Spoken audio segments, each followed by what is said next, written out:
Kita awali dengan sebuah informasi tentang thorium, benda mineral tanah jarang yang terdapat banyak di berbagai lokasi di Indonesia, khususnya daerah Bangka Belitung. Secara kemanfaatan energi, perbandingannya sebagai berikut. 1 ton thorium itu sama dengan 250 ton uranium, yang sama dengan 3.500.000.000 ton batu bara nilai energinya. Otak bosman sebagai wong bodoh yang aku pinter ini, angka 3.500.000.000 ton itu asli nggak nyandak gue, nggak nyampe. Ini menghasilkan 35 gigawatt listrik, 35 terawatt listrik. Kira-kira ya, angka yang nggak masuk akal kayaknya. Istilah terawatt listrik aja gue baru denger. Ini kayaknya data jurnalisme di Economic World Forum salah ketik kali ya.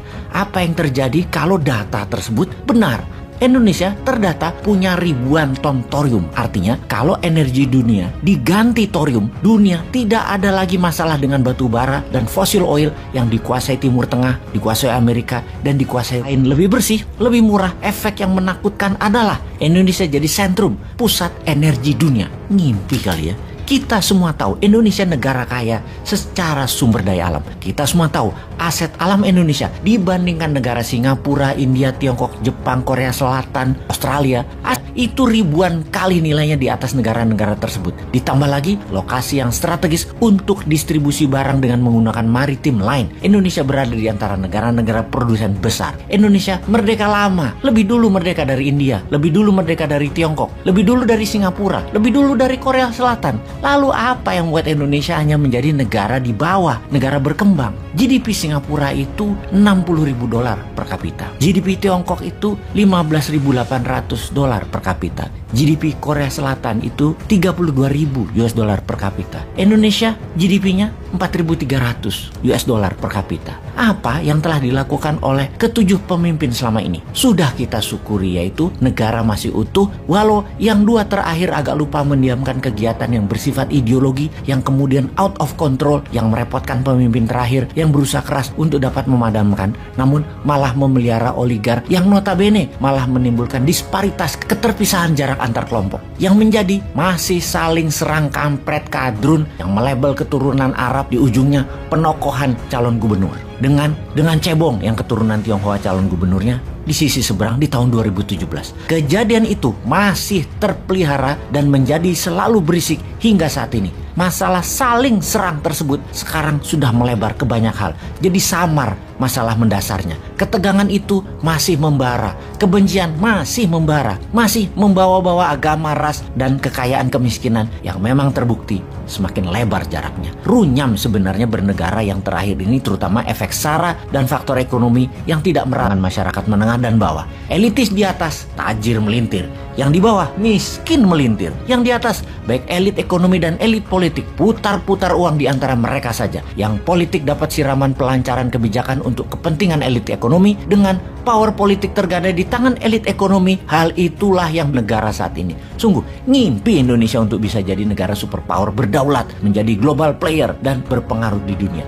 Sulit tercapai, tidak mungkin terjadi dalam waktu dekat kalau cara bernegaranya seperti selama ini. Setelah reformasi, menumbangkan Orde Baru, ada 4 pemimpin yang menjabat yang belum juga menghasilkan cara membuat Indonesia menjadi negara kaya dan damai. Emang kalau Newman bisa? Newman bukan mau menjadi pemimpin tunggal, tetapi lebih membuat sistem ekonomi dan bernegara kekinian yang cocok dengan akar sejarah bangsa. Yang pasti, kalau Newman akan menerapkan apa yang Nelson Mandela lakukan. Walau dikekang 28 tahun, Mandela tidak dendam akan generasi atasnya dan orang-orang yang memenjara dirinya. Semuanya dimaafkan.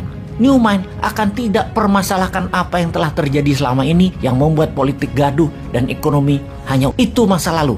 Bungkus, tidak ada dendam, tidak akan mempermasalahkan yang sudah lewat. Newman melihat ke depan. Namun sekali aja old mind ngacak-ngacak jalan menuju ke depan, maka jangan salah sangka kekuatan Newman akan meledak dan ngamuk lalu mengobrak-ngabrik masalah korupsi kalian di masa lalu. Wahai pejabat, akan dikejar kalian habis-habisan kalau coba-coba menghalangi jalannya Newman. Sekali aja dan akan dipermalukan kalian semuanya selamanya. Sudahlah, pilih diam saja, minggir dan diam. Kerjakan bisnis bersama saja, pasti didukung apapun itu.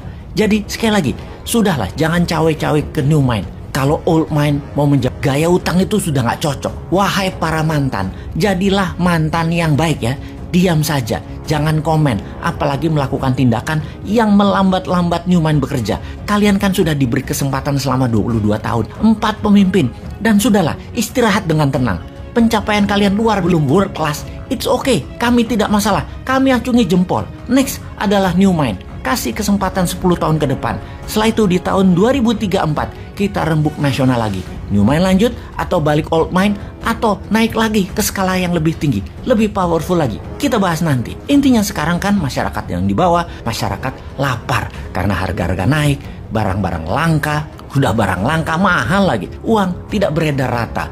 Kita juga belum tahu apa yang akan terjadi di akhir tahun 2022 ini. Akankah lebih baik atau malah makin parah ekonominya, politiknya, dan sosialnya. Juga nggak tahu apa yang terjadi di akhir tahun 2023. Nambah parahkah atau lebih baik? Sejauh ini yang terlihat adalah APBN, keberatan subsidi, dan harga-harga mahal. Dan belum lihat karya nyata selain rebutan jualan untuk 2024. Sini, kasih New Mind. Garansi peace of mind hidupmu, Pak.